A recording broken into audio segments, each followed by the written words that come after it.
نبی رحمت علیہ السلام کے پاس ایک صحابی تشریف لاتے ہیں کہ اللہ کے نبی علیہ السلام میری دعوت پر وہ ساری بستی اسلام قبول کر چکی۔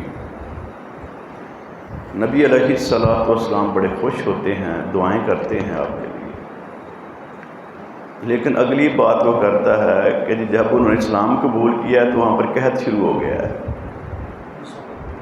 میں نے تو کہا تھا کہ اسلام سے بڑی برکتیں ملیں گی، تو وہاں پر تو کام الٹ ہو گیا، تو ہماری کچھ مدد کیجیے۔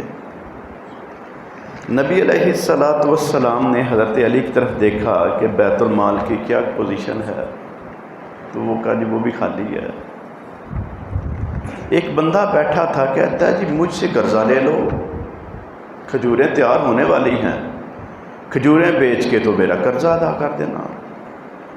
80 درہم جو کہ سونے کے سکے ہوتے ہیں، آپ نے اس سے لیے قرضہ اور اس صحابی کو دیے کہ جا کے اس قحط زدہ بستی کو دے دو۔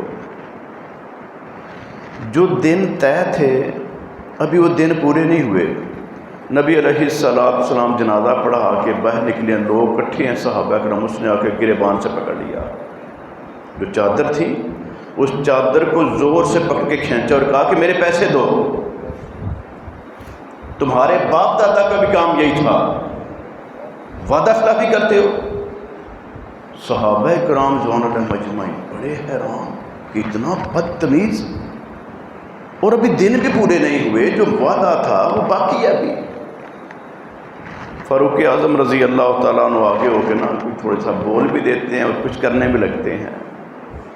نبی علیہ السلام فرماتے ہیں نہیں فاروق، تمہارا کام یہ تھا، مجھے کہتے کہ بھی قرضہ ادا کریں، اسے سمجھاتے کہ یار تھوڑا سا رویہ درست کر، اب جاؤ جا کے اس کا قرضہ بھی دو اور 50 کلو کھجوریں اضافی دو جو تم نے الفاظ بولے ہیں۔ فاروق اعظم چلے گئے، جا کے اس کو 80 درہم بھی دیے، 50 کلو کھجوریں بھی دی، تو وہ کہتے ہیں مجھے پہچانا ہے میں کون ہوں؟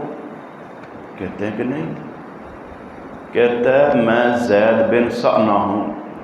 فاروق اعظم کو جیسے جھٹکا لگا، کہتے ہیں یہودیوں کا جو بڑا عالم دین؟ کہتے ہیں ہاں، نام بڑا مشہور تھا لیکن دیکھا نہیں تھا۔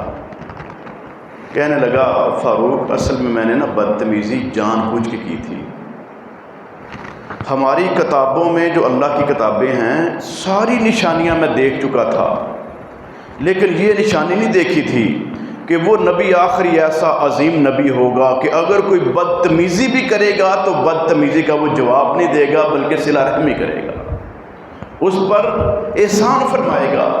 تو میں نے اب اپنی آنکھوں سے دیکھ لیا کہ یہ واقعتاً سچے نبی ہیں، اب چھوڑو اس مال کو، چلو چل کے اسلام قبول کرتے ہیں۔ فوراً آ کے اسلام قبول کیا۔ تو آج محترم بھائیو، اس چیز کی بھی ہمارے اندر بہت بڑی کمی ہے کہ جس کے پاس 4 پیسے آ جائیں یا تھوڑا سا مقام مل جائے اس کا مزاج ہی بدل جاتا ہے۔ جتنا بلند مقام ملے، مال ملے، اولاد ملے، افراد ملیں، معاشرے میں مقام اور رتبہ ملے، اتنی زیادہ عاجزی ہونی چاہیے۔ اللہ ہمیں اس کی توفیق عطا فرمائے۔